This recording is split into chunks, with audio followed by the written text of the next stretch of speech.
1944, East China. From key bases like Guilin, the small 14th Air Force accomplished miracles with the aircraft at their disposal. The frontier flying tigers fought the Japs with initiative, ingenuity, and superior tactics. General Claire Chennault's Air Force suffered chronic shortages. They had only such supplies as could be flown across the hump, or replacement parts which they cannibalized from their own aircraft. Nevertheless, they did an amazing job of maintenance under the most primitive field conditions.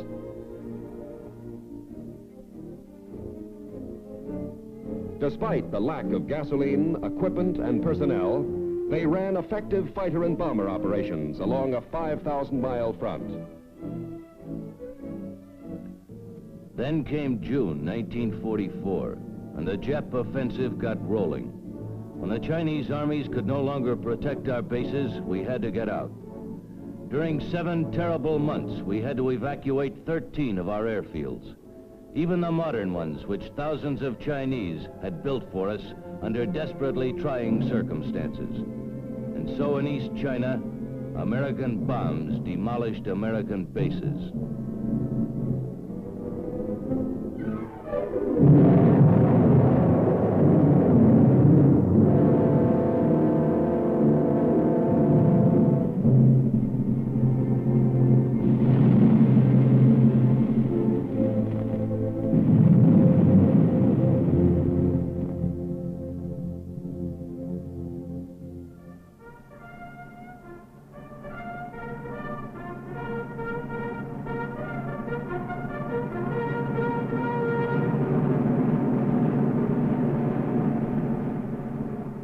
While the 14th Air Force, tasting temporary defeat, regrouped at other bases in China, the 5th Air Force advanced in the Pacific.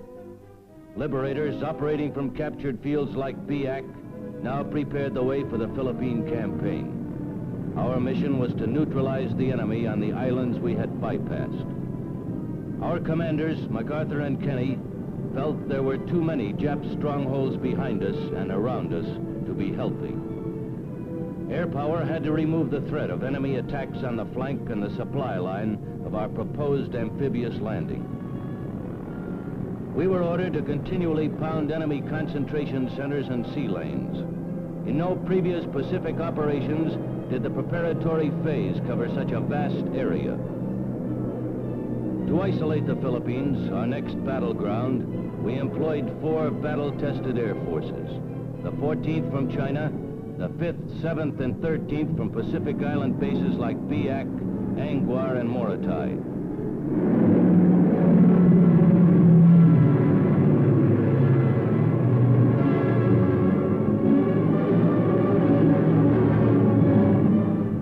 Pacific warfare was island warfare. It was our job to cripple key bases in the shrinking Japanese empire. Our targets were enemy installations and the convoys supplying them. So, island by island and ship by ship, we worked our way back to the Philippines.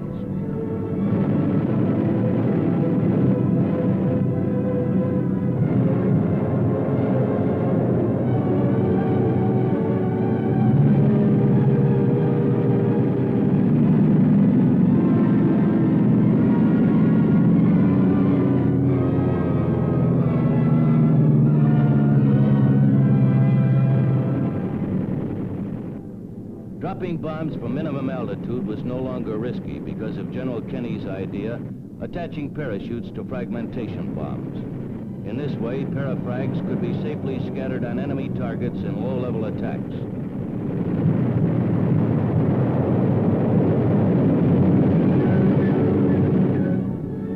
As the enemy built new airstrips to protect the Philippines, our concerted attacks from distant bases pounded them to rubble.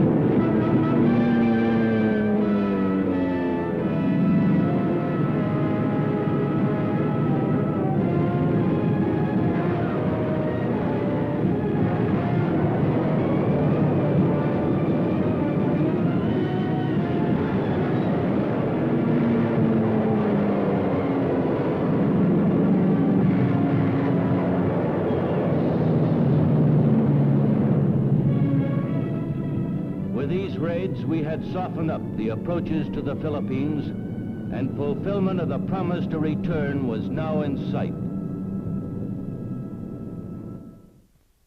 On 19 October, an Allied armada of combat and assault vessels maneuvered in Philippine waters. The Joint Chiefs of Staff had decided on Leyte as the invasion island. Two great amphibious forces of more than 700 ships converged. MacArthur knew that Leyte defenses were heavy. Nonetheless, the 10th and 24th Corps of the 6th Army headed for shore on schedule. America was keeping her promise to return.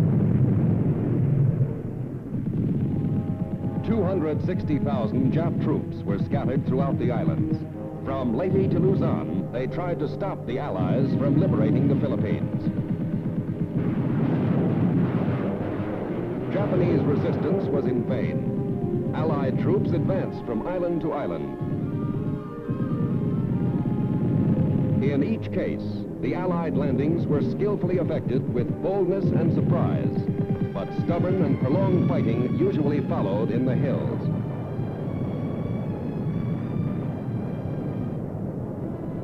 It took 2 months of bloody battle to secure Leyte.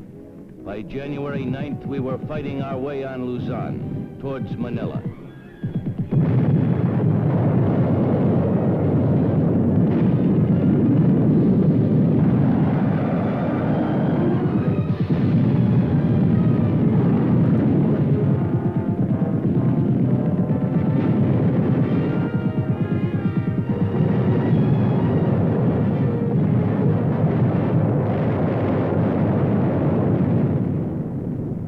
The hills of Luzon were a problem ready-made for an air power assist.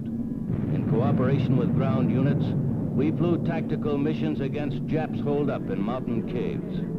Ground radio control directed our bombing.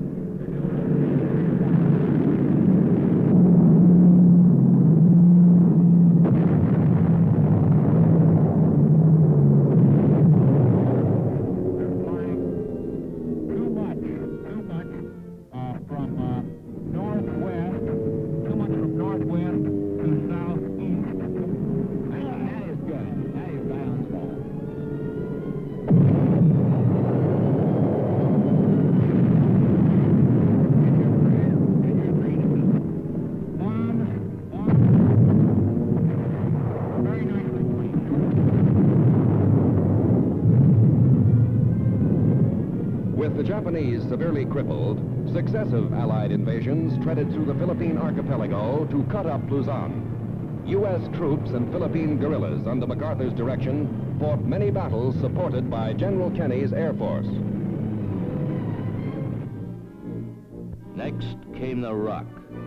Corregidor had special meaning for General MacArthur. He remembered Skinny Wainwright and his men who had suffered 5 months of battle, 28 days of siege, surrender, and the death march. For them, there was a score to settle. The most spectacular air action of the Luzon campaign was this pre-invasion bombing and recapture of Corregidor. General Kenny had proposed that it be retaken from the air.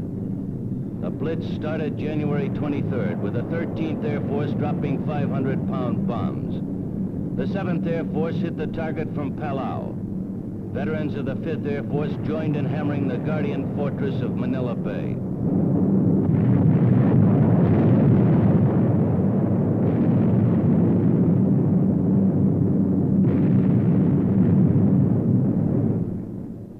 Now, 50 troop-carrying C-47s from Mindoro headed for Corregidor. The proposed air landing was perilous and problematical. We were about to retake a citadel built before the war by Americans who tried to make it impregnable. We hoped that the month of continuous bombing had softened the Rock. 2,065 men faced the ticklish job of jumping into an extremely short and narrow area, a rugged target surrounded by sheer cliffs.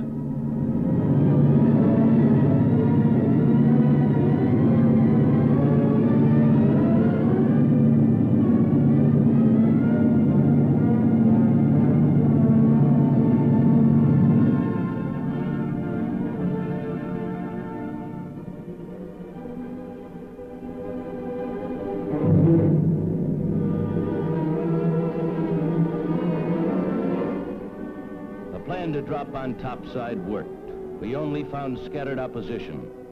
But in making the perilous jump, 19 Americans were killed, 203 injured.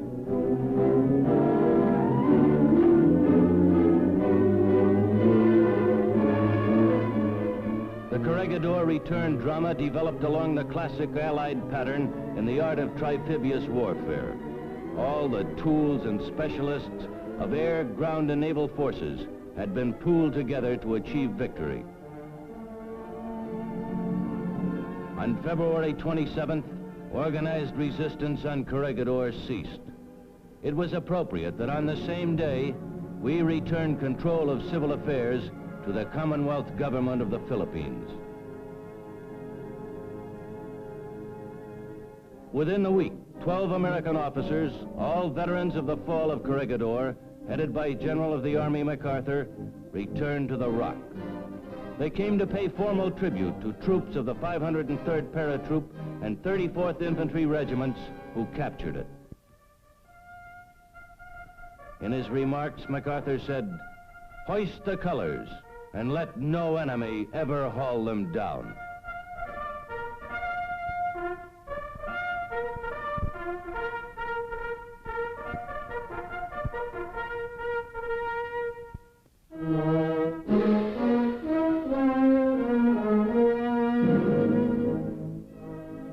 The road to victory was a long trek, over many bridges won by the combined strength of land, sea, and air.